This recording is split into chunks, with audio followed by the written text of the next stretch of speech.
wad salaamantiin asxaabta ku soo dhawaada barnaamijkeena 1 by 1 oo aanu ku soo qaadan doono wararka iyo warbixinihii ugu dambeeyay waxaan wadeegi doonaa heshiisyadii la sameeyay saacadihii ugu dambeeyay kuwa la filayay inay dhacaan iyo xanta suuqa kaleebsiga ciyaartoyda aynu ku bilownay ciyaartoygii hore ee kooxda Sevilla ee Kunde ayaa si rasmi ah ugu biiray kooxda Barcelona sida ay shaacisay kooxda Barcelona haddaba Kunde ayaa kooxda Barcelona waxa uu saxeexay heshiis ah ilaa sanadda 2027 halka ay kooxda Barcelona ka bixisay ciyaartoygan 50 milyan ama ay ahayd qiimihii heshiisku 50 milyan waxayna kooxda Barcelona ka dhigtay heshiiska ciyaartoyga ama qiimaha heshiis jebinta ciyaartoyga 1 bilyan oo euro dhinaca kale ciyaartoyga Roberto Firmino oo la xiriirinayay kooxda Juventus ayaa ila ka soo baxay Anfield waxa ay beeniyeen xanta ah inay kooxda Juventus ka gudbisay ama ka soo gudbisay ciyaartoyga Firmino dalab ah 20 milyan oo euro dhinaca kale isla ciyaartoyga Firmino tababaraha kooxda Liverpool ee Jurgen Klopp oo ka hadlayay muhiimadda uu ciyaartoyga Firmino u leeyahay kooxda Liverpool ayaa yiri Firmino waa wadnaha iyo ruuxda kooxda Liverpool sida ay sheegtay warbaahinta Ingiriiska kooxda Manchester United ayaa qorsheynaysa in haddii ay ku fashilanto kooxdu la soo wareegida ciyaartoyga Frank de Jong inay kooxdu u dhaqaaqi doonto la soo wareegida ama la soo saxiixashada ciyaartoyga khadka dhexe uga ciyaara kooxda Lazio ee Sergej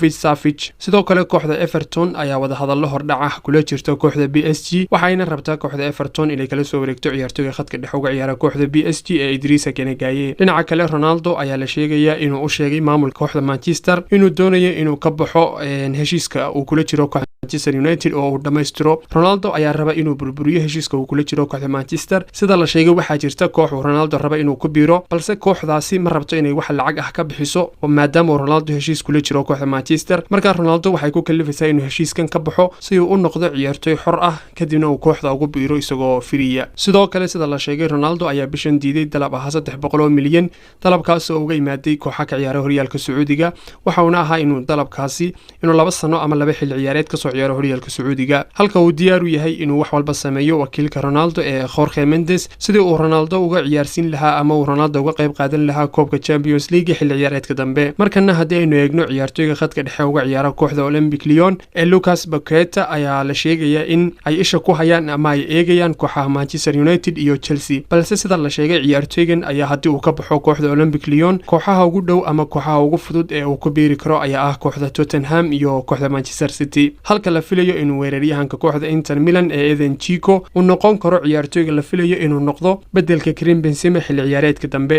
oo ciyaartoyga Karim Benzema ayaa la doonayay ciyaartoy bedeli lahaa xilli ciyaareedka soo socda marka tusaale ahaan kale marka uu Benzema dhaawacmo iyo ciyaaraha koobka oo kale haddaba kooxda Real Madrid ayaa diiday ciyaartoygan mar hore oo loo soo bandhigay maadaama ay daadiisu aad u weyneyd sidoo kale kooxda Sevilla oo ay xilli ciyaareedkan ama xagaagan ay ka bixin labadii ciyaartoy ee daafaca dhexe uga ciyaari jiray sida joogtadaha ama line-up-ka ahaa kuwaas oo kale ahaa Diego Carlos oo ku biiray kooxda Aston Villa iyo Kunde oo ku biiray kooxda Barcelona ayaa waxa la sheegayaa inay kooxda Sevilla isha ku hayso ciyaartoyga daafaca uga ciyaara kooxda PSG ee kale heer dhinaca kale waxa la sheegayaa inuu midowga kubadda cagta adduunku inuu cadeeyay inuu goolkii Karim Benzema sax ahaa tusaale ahaan markii hore waxa la eegi jiray ciyaartoyga kooxda daafacanaysa ciyaartoyga kubadda marka uu kooxda kale weerartamaysa kubadda uu u baaso ama ay kubadda u tagto gool dhaliyo waxa la eegi jiray ciyaartoygan markuu kubadda ma ogaan buu ugu baasay oo si badheer ah ayuu ugu tuuray bas ciyaartoygan kubadda way ku dhacday oo hadday ku dhacdo weeraryahanka u tagto waxa la xisaabin jiray offside balse haddii uu toos ugu baasay waxa la xisaabin jiray gool laakiin hadda lama eegayo oo haddii ay kubaddu ka soo baxdo ciyaartoyga daafacanaya una tagto ciyaartoyga weerartamaya oo gool dhaliyo waxa la xisaabin doonaa hadda ka bacdi inuu kubaddaasi ogaan ah ama badheer ah ugu baasay oo waxa la xisaabin doonaa inay gool tahay waxaana xeerkan la dhaqan gelin doonaa laga bilaabo xilli ciyaareedka cusub ee 2022 ilaa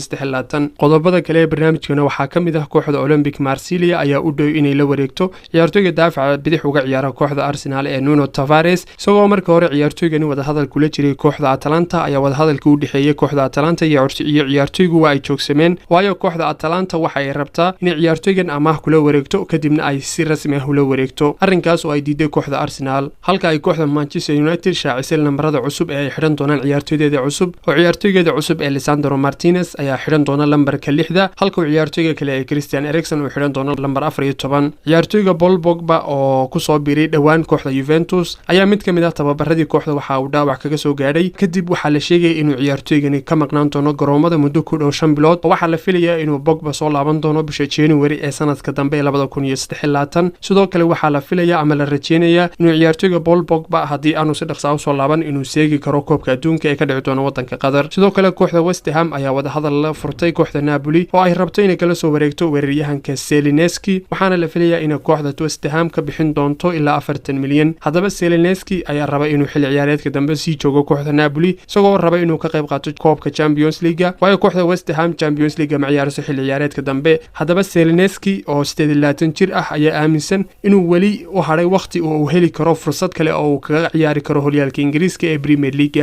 dhinaca kale tababaraha kooxda Liverpool ee Jurgen Klopp ayaa xaqiijiyay inay boortayaasha ama golwadayaasha kooxda Liverpool ee Alisson iyo Kelleher ay seegi doonaan kulanka ay kaga hor imaan doonaan kooxda Manchester City koobka Community Shield-ka waxaana la filayaa inuu golwadaha Adrian uu noqon doono golwadaha kulankaas sidoo kale Klopp ayaa sheegay inuu golwadaha Alisson uu diyaar noqon doono kulanka Premier League ee ay la ciyaari doonaan kooxda Fulham halka uu sheegay maqnaashaha Diogo Jota inay qaadan doonto muddo bal markana aynu eegno sida ay qortay warbaahinta Portugiisku kooxda Manchester City ayaa u aragtay ciyaartooyga daafaca bidix uga ciyaara kooxda Benfica ee Grilmado inuu yahay bedelka Kokoria haddii ay fashilanto heshiiskaasi balse ilaa hadda ma jiraan wax wada hadal oo dhex maray kooxda Manchester City iyo Benfica ama wax wada hadal oo dhex maray kooxda Manchester City iyo wakiilka ciyaartooyga waxaana ay kooxda Benfica diyaar u tahay inay ciyaartooygeeda ku fasaxdo 7 ilaa 8 milyan sidoo kale ciyaartooyga hore ee kooxda Real Madrid ee Isco oo aan hadda wax koox ah u ciyaarin ayaanay jir wax koox ah oo soo dalbatay waxaana la sheegayaa tababaraha kooxda Sevilla ee Lopetegui inuu rabo inuu ku soo daro kooxdiisa Sevilla balse Monchi oo ah agaasimaha kooxda Sevilla ayaa diidan arrinkaas oo mar rabo inuu ciyaartooyga Isco ku soo biro kooxda Sevilla dhinaca kale sida ay qortay warbaahinta Spain kooxda Atletico Madrid ayaa sheegtay inuu ciyaartooygeeda Alvaro Morata aanu iib ahayn oo uu ka mid yahay qorshayaasha tababare Simeone ee xilli ciyaareedka dambe halka uu wakiilka ciyaartooyga Frenkie de Jong ka soo horjeedo fikirka ah inuu Frenkie de Jong hoos u dhigo mushaharkiisa balse go'aanka kaba dambaysta ah ayaa ku jira gacanta ciyaartooyga iyo tababaraha kooxda iyadoo ay kooxda Barcelona u cadeysay in haddii uu Frenkie de Jong rabo inuu sii joogo kooxda in looga baahan yahay inuu hoos u dhigo mushaharkiisa sidoo kale waxaa si rasmi ah looga mamnuucay garoomada wadanka Faransiiska inay taageerayaashu garoonka la soo galaan cagadaha biyaha waxaana